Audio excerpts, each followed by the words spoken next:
commence par l'école primaire, ainsi que par la 6e et la 5e dans les départements qu'on appelle maintenant les départements verts, mais ça pourrait être pour une demi-semaine ou pour une semaine sur deux. Vous avez aussi par exemple les CP, CE1 en REP et REP+.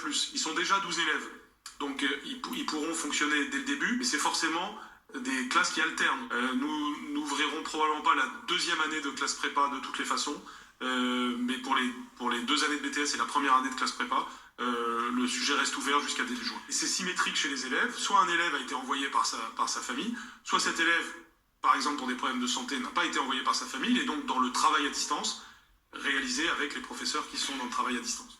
Mais que dans les départements verts, si tu as une plaque d'immatriculation qui commence par une lettre située entre C et K, sauf le G. En revanche, il faut que le prénom du frère ou de la sœur de l'enfant qui va à l'école commence par un M. Sinon, il reste à la maison. En revanche, certains élèves ne sont pas concernés par un niveau, qui ne sont pas du niveau, viendront quand même. Alors, quand CP, CM2, c'est indicatif. Le 11 mai, c'est la pré-rentrée. De toute façon, vous aurez les professeurs le 12 mai. Et là, vous aurez, par exemple, ça arrivera qu'il y ait des CE1 qui rentrent le 12 mai, oui. Et puis, vous aurez sans doute aussi parfois des groupes multiniveaux pour tenir compte de l'accueil prioritaire de certains élèves. On va ouvrir ensuite les collèges ultérieurement dans les territoires rouges. Parfois des classes de différents niveaux. Parfois, mais pas forcément. Bien, merci Jean-Michel Blanquer. pas forcément. Les ministres seraient